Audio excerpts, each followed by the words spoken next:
Salut, je voudrais évoquer avec toi aujourd'hui un truc que je pense ne pas avoir encore beaucoup évoqué. C'est l'optimisation de bundle et surtout le premier, le initial. Euh, Souvent, on commence à se poser la question, un peu comme je l'ai fait aujourd'hui finalement, quand on a la fameuse erreur que le bundle initial il exceed le quota qui a été prédéfini.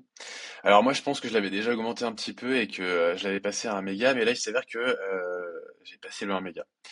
Alors c'est pas bien, qu'on soit très clair, mais c'est pas grave. Heu, L'idée là, c'était de se dire: «Bah, OK, maintenant on va analyser un peu tout ça, on va prendre le temps, 2 minutes. Builder, c'est bien, mais bon, de temps en temps, faire un peu le ménage, c'est bien aussi». Et donc pour ça, donc je suis sur un monorepo, NX et il existe un outil, enfin 2 notamment. Un qui, enfin c'est un paramètre en fait au niveau du build qui va te permettre de générer, ce qu'on appelle un fichier stat.json. Et alors je sais pas, stat.json. Alors je l'ai peut-être pas, il faudrait que je regarde dans le dist par exemple. Tac, tac, tac, tac. Ah bah il est pas généré. Ça c'est rigolo. Eh ben on va le générer. Hop. On va le générer. Et en fait, donc l'idée c'est quoi? C'est d'avoir une espèce de grosse carte avec toutes tes dépendances affichées à l'écran et surtout le poids qu'elles ont sur ce bundle. Euh, voilà, un truc dans ce goût-là. Donc on voit bah, qu'il y a des livres de différentes tailles, voilà, et qui prennent plus ou moins de place. Alors c'est plus ou moins compréhensible et lisible, hein. Là, tu vois, par exemple, on voit la taille de mon style.scss qui fait 39 kilos. Bon, j'ai aucune idée de savoir si c'est acceptable ou pas. On verra ça plus tard. Mais en fait, on voit à peu près toutes mes dépendances. Et donc, quand j'ai fait cette première analyse, en fait, il m'avait sorti ça. Et là, en fait, ce qui m'a interrogé, c'est de me dire comment ce violet foncé peut faire toute la hauteur et surtout, qu'est-ce que c'est? Eh bien, c'est du ZOD. Et c'est la version 4 notamment. Et c'est vrai que j'ai pas fait gaffe, mais il s'avère qu'en fait, la version V4, automatiquement, t'importe absolument toutes les locales. Et puis comme tu peux le voir, il y en a pas que 2, hein. Et ça représente une sacrée proportion du bundle initial. Donc à la louche, j'étais à 1 méga 01. Hem Et donc une fois que j'ai retiré toutes les locales là, en disant: «Je veux juste le français», je suis arrivé à 756 kilogrammes. Donc ça m'a éclaté un quart du bundle quand même. Donc c'est pas si mal, c'est un bon score. Maintenant, il faut avouer, ça n'a pas été évident, parce qu'en fait, dans le code, dans mon main TS, j'avais spécifié que je voulais que le français. Et ça n'a pas suffi. Parce qu'en fait, initialement, en tout cas, pour ceux qui utilisent Zod a priori, quand tu fais tes imports, tu fais ça. Eh bien, le simple fait de faire cet import, quoi que tu fasses d'autre, importe toutes les locales. Toutes. Et ça, alors, moi, je suis sur un projet Angular. Ce qui est triste, c'est que ça part pas au tree shaking, quoi.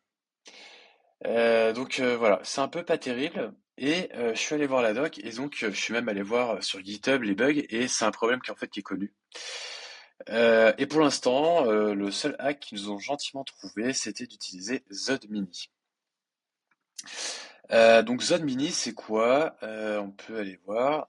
ZodMini, c'est une version mini de Zod.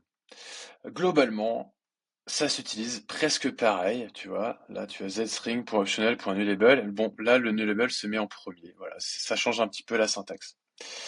Donc là, quand ne pas ou utiliser ZodMini.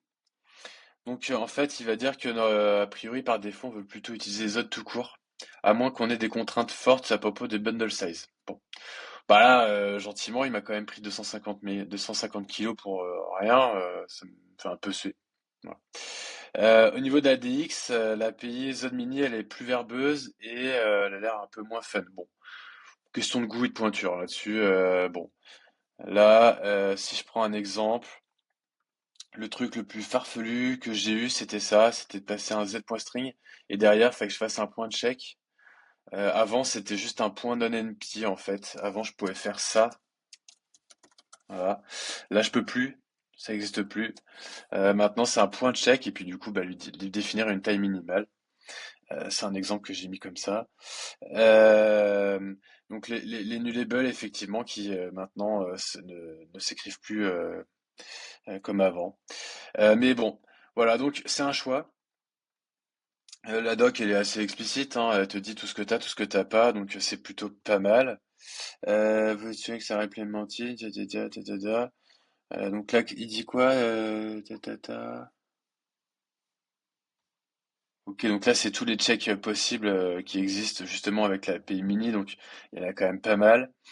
Euh, voilà, donc je me dis que finalement, c'est pas si con. J'ai pas besoin de toutes les fonctionnalités que Zod peut m'apporter. Donc pour l'instant, je peux me contenter de ça. Il y a toujours un bug ouvert hein, sur GitHub sur le sujet. Enfin, d'ailleurs, je crois que non, ils l'ont fermé en disant qu'il fallait prendre la mini. Mais bon, voilà. Euh, donc, ça m'a permis de faire ça. Et comme tu le vois, je l'ai rajouté ici en fait en commande Nx. Donc ça, c'est le plugin Nx Console pour ceux qui connaissent. Et en fait, ça me permet de le lancer directement. Et donc pour ça, en fait, au niveau du project JSON, j'ai juste rajouté une target que j'ai appelée Analyze. En disant que je voulais exécuter, enfin, je voulais me servir de l'exécuteur NX Run Command, qui en gros permet de run des commandes. Et là, j'ai listé les deux commandes du coup à lancer l'une après l'autre. Tu vois, elles sont pas en parallèle, hein. Elles sont bien l'une à la suite des autres, de l'une à la suite de l'autre. Et c'est ce qui permet d'obtenir le résultat. Donc de temps en temps, ça me permettrait de la lancer assez rapidement, assez facilement, sans me prendre la tête, et de refaire un petit check-up. J'espère que ça t'a été utile. Sache que je vais faire un article sur le blog d'AngularKit sur le sujet avec bah, l'anecdote complète et puis surtout les équivalents pour les projets Angular seuls sans NX. Voilà. Si t'es abonné, c'est cool. Si tu l'es pas, n'hésite pas à t'abonner. Si t'as aimé, n'hésite pas à liker. Et surtout, si t'as des questions ou que tu as des critiques à faire, n'hésite pas. Je prends toujours aussi ce qui est constructif, il n'y a pas de problème. Avec plaisir. Bah, à bientôt et au plaisir.